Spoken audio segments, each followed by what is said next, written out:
Hello, everyone. Welcome to the Red Room. Today, we are going to go over our top 10 list of favorite role playing games ever that we actually played. But before we go to that, do you have some news you want to share, Miguel? Yes. So we've recently released a new scenario. It's for Darker. It's called Harvest of Youth. It was released 2 days ago.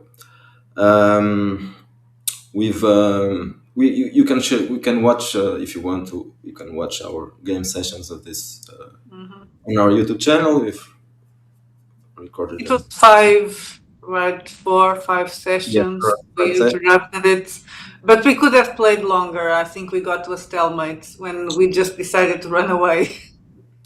Yes. So you wanted to survive, so Yes. you just gave it up. This is about a far right conspiracy theory called adrenochrome, which in Darker is not a far right conspiracy theory, it's an actual fact. There's a company producing a anti-aging product which is made of adrenochrome harvested from children, and the characters in this adventure are parents or family members of children who disappeared, went missing without a trace, and now they are trying to find what happened to them. So, if you are interested in this kind of thing, you can find it on Lulu and itch.io. It's a PDF. This is not a printed book. It's just a PDF, and it's inexpensive. So, check it out. By the way, the cover is by Warped Plots, also known as Anton Sever. He is going to do well. He started already doing some art for the upcoming Darker with no AI. So if you like the cover, I will be sharing some more stuff by him later. Uh, it's a lot of illustrations, so it probably is going to take some time. So I haven't yet mentioned that, but for now you have Harvest of Youth. Maybe we'll have something else because Sylvia also ran Mhm. recently a darker scenario. So I need to get it. I needed to get it together to for it to be published. yeah, also Mark has also ran for VentureCon Online a scenario called The Patrolman, and I think he's going to finish it up to be published as well. So there will be two more scenarios for Dakar.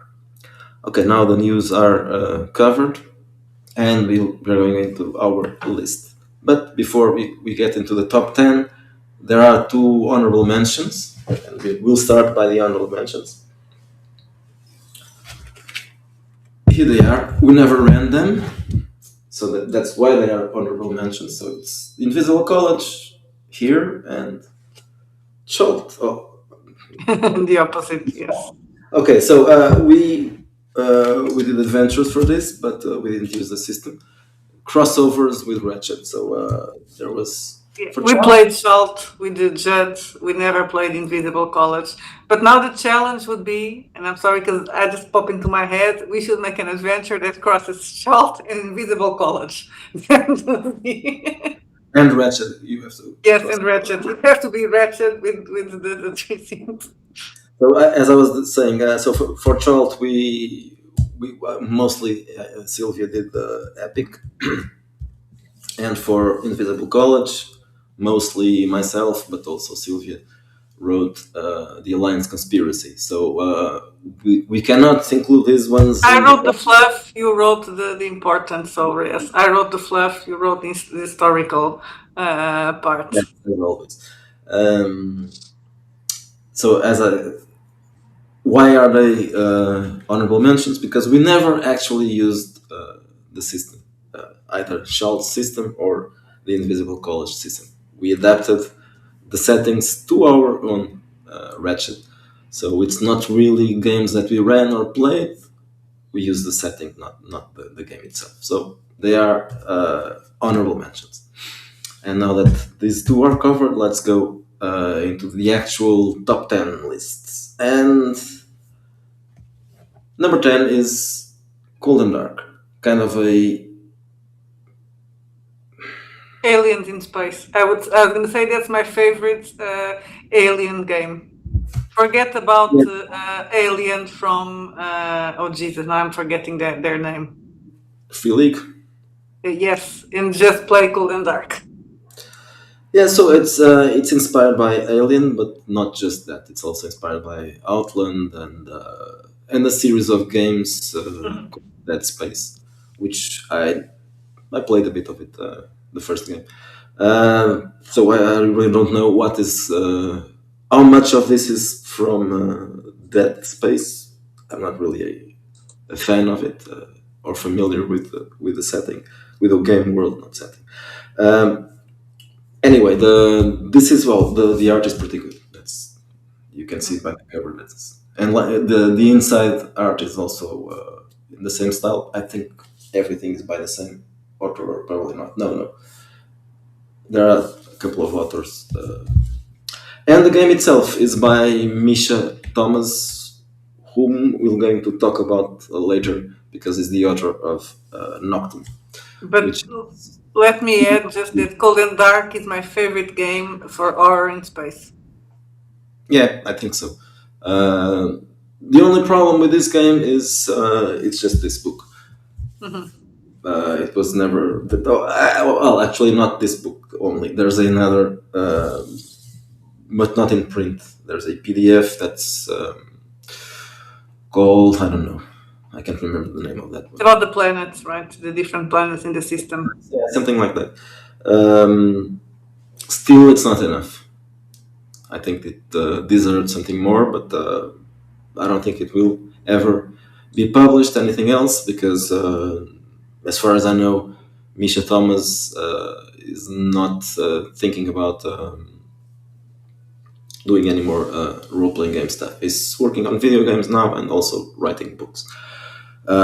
We never interviewed him, but we have a chat. We had a chat with him. He didn't want to be recorded, I guess. So we just talked to him about games and other stuff that he was doing. So that's how we know. At least for now, he's not planning on doing anything role playing game related. Okay, so number 10, Cold and Dark. Not famous, of course, though it was published by Modifius. I'm assuming it probably sold more than Nocturne because Modifius is a famous company, but it probably people bought it and forgot about it. Okay, next one, Traveler. This one is a classic. Obviously, I don't need to tell you about it. I never ran it, but I played in it several times. Actually, the last time was very recently, even though it wasn't this one. It was second edition Mongoose Traveler. Anyway, that's irrelevant. This one is first edition. I played, and the other times I played it, it wasn't any of the Mongoose editions. It was the original ones. A long time ago, most of them. More recently, also a couple of times. But well, this is a classic, and I also took some inspiration from Traveler to do our own backstories for characters, the ones you rule on, the origin tables and the event tables, the life path event tables. They were obviously inspired by Traveler, so there are other reasons beyond actually liking the game. It was also a source of inspiration for us. Same thing with the next one, Rules Cyclopedia. I never actually used this book as to run games. I purchased it recently, though these were the rules I used in the past, but not using this book. Why Rule Cyclopedia is here? Well, it's also a classic, and also because it was a source of inspiration. In this case, much more than Traveler. Ratchet, the original Ratchet, especially Ratchet Bastards, had a lot that was inspired by the rules in this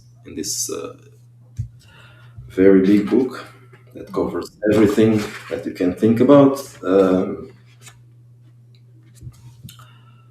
So it's also more because it was a source of inspiration than the actual. This is not really a complete. It lacks a setting, of course. So it's the rules. But if I was going to run D&D, I would use this. Not Okay. 5th edition. No, definitely not 50. Next thing, Conspiracy X. This is the second edition. This is not the one I used. I don't have the first edition anymore. A while ago, before we moved here, we had a problem with shelf space, so I had to get rid of a bunch of books, and one of those was Conspiracy X. Then I decided, well, I wanted to check out second edition. The cover is a little bit better than the first one. I don't think you played this. Probably. No. No, yeah. This is my entry only. You probably know what Conspiracy X if you are watching this. I'm sure you know this was very popular in the 90s. It's a game obviously about conspiracies. Yeah, of course. It's in the name. It's heavily inspired by the X Files. So it's a bit dated now. But it's a cool game. I don't know. I think the 90s, I mean, that feeling should, I mean, if people want to bring the 90s back, why not bringing... Yeah, but then again, I don't know. I think playing... well, maybe those things... Maybe that's about to change, but a while ago, playing... because in here, this is not... this is about conspiracies, but it's all in the US. So you are supposed to play agents of not spies, but agents of American government agencies. And until very recently, I wouldn't like to play that. Maybe now, under the new administration, it would be more. I think we have to play ICE agents. Looking for illegal aliens, of course. Yeah. And in this case, it would be Grace, probably, or others. Because, this is all about, mostly, not all about aliens, but mostly about aliens. There are also crypto creatures that, in this case, they are real, all those urban legends. And there's also supernatural. And psychic powers. But it's mostly about aliens, just like the X-Files. You can drop in some supernatural, but the mega plot, the major story is about the aliens. It's a cool game. It has some interesting rules regarding the way people use their position inside those government agencies and require some kind of support. All of that is covered by these rules in an interesting way. As I said, probably it's a bit dated. Let's plug in something here. Conspiracy Files. This is ours. More modern, and it's not. I was thinking about that. Yeah. I think it's. We should do some plugins while we are talking about. Because it was also, of course, it was an inspiration. It was an inspiration. Well, obviously, a source of inspiration. Conspiracy X, not the X Files. In terms of setting. Conspiracy Files owes more to Millennium than actually the X Files. But in terms of the way things are explained and the rules, I try to do a shorter and more simple version of what Conspiracy X does. Okay, let's go to the next thing. And the next thing is also something that this is my entry as well. This is Star Wars, the West End Games version. Okay, this is a classic. Also, not the one I used because this was a anniversary edition. I don't know what was the anniversary. 20 years, maybe 30. I don't know. Okay, but my books were exactly like this. but old. These ones are new. This one is also a classic, one of the most popular games. There are many people that still find this one of the best games ever. I tend to agree, even though I haven't ran it in a long time, and Star Wars sucks now. But at the time this game was released, Star Wars was basically, I can't say dead, but it was in a Comatose. comatose, yes. And probably this game and the fiction that was written at the time kept some of it alive. And then George Lucas killed it. So Yeah, it should have died. Yeah, so it should have died back then. yeah, because this game had lots of source books and adventures and lots of stuff. I had I mean, plenty. I had a George bunch. Lucas unplugged it and turned it into a zombie, and then it sold it to Disney so they can rape Star Wars corpse. Yeah, and they have been raping the corpse for a long time. Okay, but at the time, as I was saying, Star Wars did a lot, and many of the non-canon stuff. I think at the time it was canon, but then it stopped being canon. I'm not really sure about that. They introduced lots of interesting stuff, new races and new ships and all that.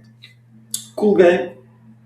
It was, I think, the second version of the system, the D6 system. The first one was, if I'm not mistaken, Ghostbusters by Sandy Peterson. This one is not by Sandy Peterson. But yeah, Bill Slavicek, I think, was the author. Okay, and because we are talking about Sandy Peterson, now, of course, Call of Cthulhu. Another classic. Again, I didn't use this one to run it. This is also a recent purchase. This is, again, an anniversary edition. The ones I ran as a game master were 4th and 5th edition, or 4th and 5th edition, because I had several things. The core book was 5th edition, but then I had a bunch of other books that were for 4th edition. I played it in the Victorian Age, I played it in modern times, I played it in the actual 20s. I played a bunch of scenarios, published ones. I have a fond memory of those Blood Brothers. I think it was. Yeah, those were pulpish and with a 1950s style. Bunch of scenarios, an anthology in 2 books, I think, if I'm not mistaken. Very interesting ones. Not all from 1950s. Some of those were also about zombies, but all of them were B movies turned into Call of Cthulhu adventures. Of course, what I have here is a reprint of 1st edition, which, as I said, I never ran, but I don't think there are many differences. I browsed through this, and I think it's mostly the same. I think later that they made more changes. The current edition of Call of Cthulhu, I think it's the 7th one. I never looked at it, but I think it has pronounced, so screw that. This one is still available, probably, so if you are looking for. The next one, I'll have to share the screen because I don't have it anymore. This one, Vampire the Masquerade. This is the second edition. It also was lost in the move, right? I mean, before the move, it was one when we were looking. I think it went away when we were having shelf space issues. Yeah. And I haven't purchased. And then you bought me the new one so I could run it, and then you regret having throwing the old one away. Very much. But I think there's still also an anniversary reprint as usual in these cases. I think I'm going to buy the reprint. You can buy it and say that it's for me.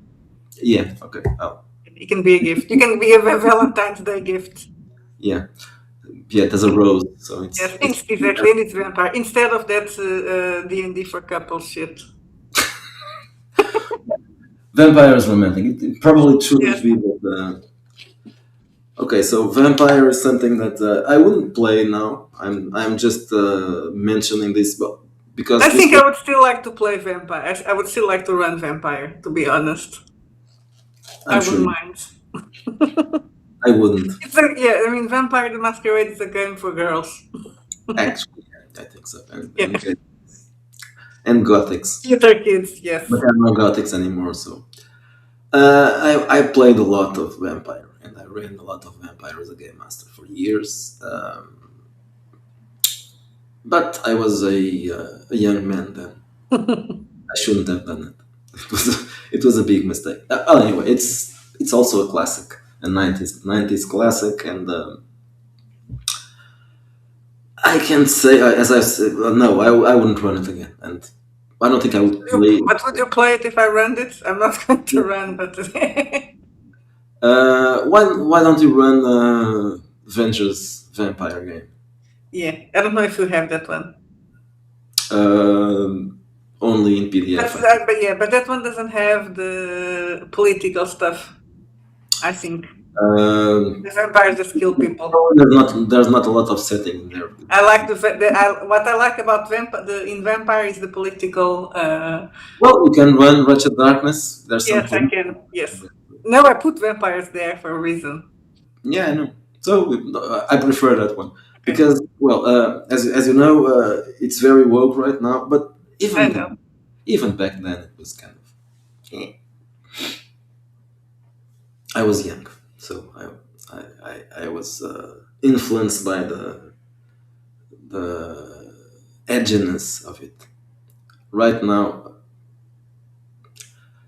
anyway, the book itself it's still interesting in terms of visual appearance. The art is pretty good. And by the way, I love that cover is very simple, but I love that cover, and it's a lot better than the new one. Yeah, it's also a bit gay, but I mean, yes, but it's dramatic. The green is ugly, but it goes well with the red. It's not gay; it's dramatic. Let's just say. tragic. The story of vampires. I prefer vampires as monsters now, actually. So not tragic romantic heroes. Anything else to say about vampire? No. Should we go ahead? Okay. Yes. Next one. We've already talked about one of Misha Thomas's games. This one is one of my favorites because it's in the top three. So, what is Nocturne? Well, it's a horror game with horror themes for mature players and doesn't hold your hand, and there's no X cards or other safety tools. It's very unsafe to play. No, it's not. It's very safe to play because nothing happens to you unless I don't know. Maybe if the house starts a fire in your house or something like that. But yeah, playing role playing games is pretty safe. Nocturne as this one is a big book. I don't know, 500 pages maybe. So I think it covers most of what is needed. And as I said before, Misha is not going to probably is not going to do anything else for role playing games. This one covers most of what is needed because it's a modern game. So you don't really need setting. You just need the tools to do your game. So in terms of rules, this is very good handling fear and horror and mental illness and all that. All problematic stuff that you cannot have rules for because the cool people don't like it. Also, the themes are very dark, and this is we could compare this to Darker, kind of. But darker is darker. Darker is darker, yes. Yes, Nocturne is dark. Nocturne is dark, but then there's darker. Yeah. Yeah, Darker is a bit darker than this one, and also it's we have to say more political because Yes. focuses on Nocturne is more yes. not this. This focuses more on mythology. It says its own mythology. So it focuses more on that. And it's also, well, like to play thrillers, not exactly to play just supernatural horror. Yeah, I would say that it's probably if you are thinking about running something that is not uh, actually supernatural horror, this one is Nocturne is the game for that. I think it handles better that than the supernatural horror. Also because it uses its own mythology. So if you want to include um, a typical horror stuff like demons and ghosts and vampires and all that, it covers it, but superficially. So if you want to do something more traditional in terms of horror, you'll have to do some work yourself. If you want to use the game's setting And and I'll say that mythology. that problematic adventure. Oh yeah, Jesus. actually this Run for Nocturne. I'm thinking what is the name of the Jesus? I'm having a blunt. I don't know what you. Okay. I mean, I'm talking about our adventure. Oh yeah, No, the Sexual one, Holocaust. Yes. yeah, sexual Sexual holocaust. Holocaust was firstly a campaign for Nocturne that you did because I wanted to play something inspired in Hellraiser. Yeah. Then I adapted everything to Wretched Darkness. So yeah, the I changed the mythology here because originally the apostles of pain they are here as well, but they have another name. Obviously, they are also inspired by Cenobites. So also, I would say that there's some in Nocturne. There are some things that will remind you of Cult. Hmm. The author is Swedish, so he probably spent a lot of time playing in game mastering Cult, so it influenced him as well. But at the same time, and probably because Misha is Swedish, on the part when you talk about the thriller, it has that cold, cool look of the Nordic thrillers, and that's Mm. probably why it's so good to play just a thriller with no Uh, supernatural. it covers both things, and probably because it was published in the 2000s, it's less an Hellraiser game and more a Swedish thriller game. Mhm. I think maybe that's the reason, perhaps. Okay, next thing, and we are approaching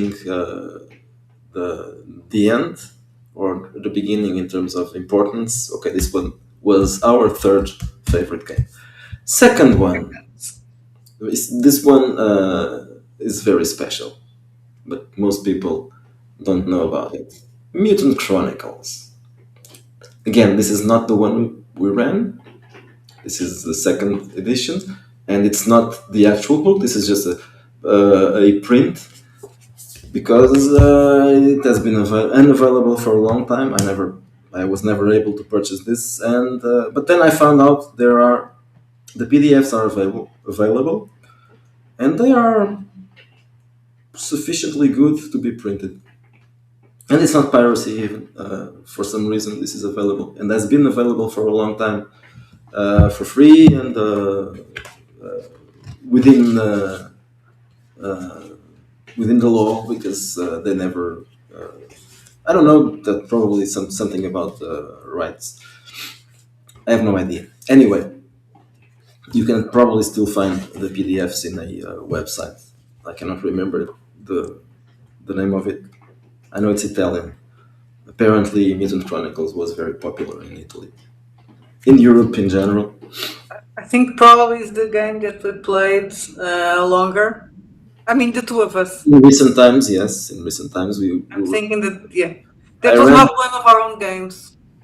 Yes, that's true. So I ran years ago. I ran a campaign, not for this one. So it was for Modiphius version of Mutant Chronicles. Right now, if I was going to run this, I would run this. But I think we ran a couple of one shots with that. But it was just the two of us. So Yeah, was just trying out the rules. Mhm. There are some changes between this one, which is second edition, and Modifius game, which is third edition, and obviously Modifius It's changes. their The system is changes. very complicated. I mean, just the Modifius system. It's not complicated once you learn it, but yes, Yeah, it's very complicated to learn. And yeah, it's the 2D20 system, and it's kind of yeah, I don't like it. It has that in-game currency where you have points to which you use tokens that go around between game master and players. I don't really like that kind of thing. Also, they introduced some changes to the setting, which made it worse. As usual, I can't say it's woke. It was pre the woke insanity. So, but it's already there are some progressive stuff in there. This one has not. This is very like nice. that one doesn't have female inquisitors, right? Exactly. Yeah. The Modifius version, there's female Yeah, inquisitors. there are female everything, so they introduce females. Yes. And there's another thing. So because this is also inspired by 40k, so there's the same problem that has been happening to 40k. They introduced the female whatever, not custodians. It's their version of that. Mythic Chronicles has a problem, I think, for most people, that it's a kitchen sink setting. That's why I like it. It does everything, and but I think it works because it's so weird that it works. So this is futuristic, kind of cyberpunk in a way because it's about corporations, but these corporations are so large and so they call them the mega corporations, so large and so widespread that it's not quite like cyberpunk. Though there's one that is specifically about cybertech, and those guys are very cyberpunk. The But others, each corporation, yes, has its own flavor. Yeah. all the corporations have their own flavor, and they are very different, as I was saying. So the capital has nothing to do with cybertech, and none of those. And then there's the church. It's not called the church, but it's kind of they are very different from all of the rest. So it's very strange. And at the same time, there's a noir feeling to this that was lost in Modifius game, and I quite like that part, especially in Luna, which is the most interesting place in this game universe, for me at least, because I like noir. Luna is very noir. Then there are other planets that are completely different. So Venus is where Bauhaus is are the rulers, and that's more of a military style. Almost with a bit of steampunk. Yeah, kind of, because they have that 1890s look. But they still have technology. German, not British. The British are also different in terms of style. They are the explorers. What's their name? Imperial. Imperial, yeah. So they are retro, but in a different way. They look like more. Well, they are the British Empire. So, but in probably during I don't know, a mix of Second World War with the First World War. Yeah. Or before that, late 90s, late 1890s, early 20th century. Then there's Capital, which is the American guys. They are more modern. 50s probably, yeah, but 50s, with that. Yeah. There's that very patriotic and aggressive, hostile way. They're all MAGA now. They should be. So they're the bad guys. And then you have Mishima, the Japanese ones that are. Those are also they are traditional, but they are also into cyber tech. So it's more like cyberpunk, but very Japanese cyberpunk, because this is a 1990s game. So the Japanese were the Oriental power, not the Chinese. I don't think there are Chinese here. Then Modifius introduced the Russian guys. I don't think that was a bad thing, but it's just weird because they are inert. Yeah. And then Hurt is. By the way, I think Misha Thomas wrote for Modifius, and one of the books that they produce is very good by him. Not just him, probably, but he was one of the authors. So there are some good things for Modiphius Mutant Chronicles, but most of it is rubbish. And finally, number one. I think people who watch our videos already Yeah, know. already know. Cult, that is only the beginning, first edition, and only this one. First edition, yes. Forget about the rest. Even second edition. Well, second edition has a lovely book. I like the art, I like the layout, but it's unreadable almost. So if you want to have it, it's basically just to put on in your shelf and not never to read it. This one is well, the cover is quite nice. Inside, not so much. It's a 90s book, and it shows. Um, but this one is the one who captures more the specifics of what cult should be. This is Hellraiser, the role playing game, but not the official one because there never was a Hellraiser official game. This one is heavily inspired by Hellraiser, also by David Lynch movies, by Cronenberg's movies. So yeah, I think you understand right now because why this is our number one game. The inspirations for this, except the mythology, which is fantastic, and I couldn't care less about that.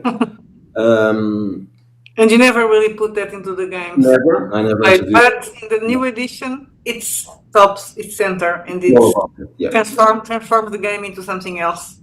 In the first edition, that was basically background. The things characters would find, if they find something that is higher up like that, they would be dead or crazy or whatever. So mostly it was about dealing with cults, with supernatural creatures, but the ones that serve the higher ups, not the actual archons of angels of that. Those are the very big guys, and it was still deadly fighting the servants. Again, if you want to play this, I would say, well, prepare to shell out $100 or more because this book is not printed anymore. Or you can just buy Darker, of course, which is the anti cult. That's what we have been calling it. Not anti this one, anti the new one. Yes, exactly. And for this one, it's almost a compliment because in the setting, there's also a lot of things. It's political things that were going on in the 90s. Yeah. This one, the first edition, has lots of. It's obviously a post Cold War game. Mm-hmm. There are some remnants of the Cold War in there, yeah, but most of it's post Cold War, and it shaped the game. So Darker is basically Cult First Edition done right now, but not by leftists. Exactly, because I was going to say the guys that did the first game, of course, they were. Yeah. So no, you were never a leftist. Yes, I was going to say former leftist, but no, you were never a leftist. no, I was never. I was depressed for a time, and at that time I was rooting for the bad guys, but that was just the phase that I went through. I'm cured now. So yeah, if they rewrote their own game right now, it would be very silly. But Darker is in the same spirit of the first Cult, but nowadays. Well, anyway, this one is still as it is. It's a piece of history. It's also a classic game, a cult game. Not just the name, but it's also a cult game because it was never popular. But it's still a classic, and it's still good as it is. Also, just like Conspiracy X, it's dated, very dated. You could use it, but you'd have to change a lot. Unless you had to play a campaign in the 90s.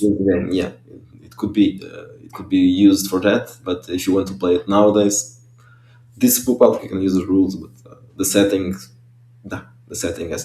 had to change a lot. The setting would be darker, of course. Nowadays, that's the thing. The setting would be darker, unless you are a leftist, and then you are not watching this. So never mind. Okay, so we covered We our could have talked more about Cult, but we already talked about Cult a lot in a lot of videos. So, yeah. and we're going to play Cult later today, but unfortunately, it's the new edition. Though the campaign itself was written Yes, in the Sweden, original, the Black Madonna. Yeah. and it's a 90s. It's a 1990s campaign, also post Cold War. Um, Luckily, so the Russians are the bad guys, because if not, the guys would need to take it out of print. yeah. Anything else that you'd like to add to this, or? No, I think we didn't have enough plugins because I would say, well, Mutant Chronicles, Red Dead Armageddon, that was only half done, but you probably will redo as a red game, was a bit our version of Mutant Chronicles. But not a futuristic one. Yes, but not futuristic one. Because Mutant Chronicles is Dieselpunk, so Dieselpunk is futuristic, but at the same time it's retro, so it's retro futuristic.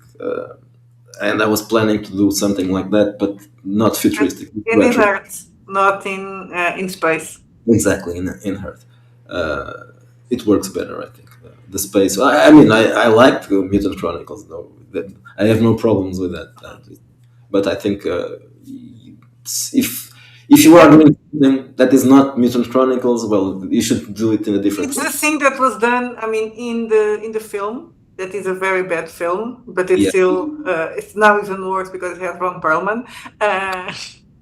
But that idea that it's when that it takes place when the seal is broken and in Earth and anything goes because the seal was not even broken in Earth. But that I think it's also a bit of an adaptation of the idea of the film. It's like a continuation. Instead of running away, people will stay there to fight. Yeah, I think I like that concept. So we'll probably explore it eventually. Okay, so this is our top 10. If you want to insult us for some reason, we don't have, yes, we don't. You have Rule Cyclopedia, so we're not in. But you can say that you can you clearly see that. Yeah, we don't really like fantasy. No, there's not one fantasy game there. I mean, Rule Cyclopedia, yes, but it's not really. Yeah, it's a role playing game, but not really a role playing game by itself. It's an anthology of rules from different box sets and all that. Okay, anyway, that's all for today, and have a nice week. Bye bye. Bye bye.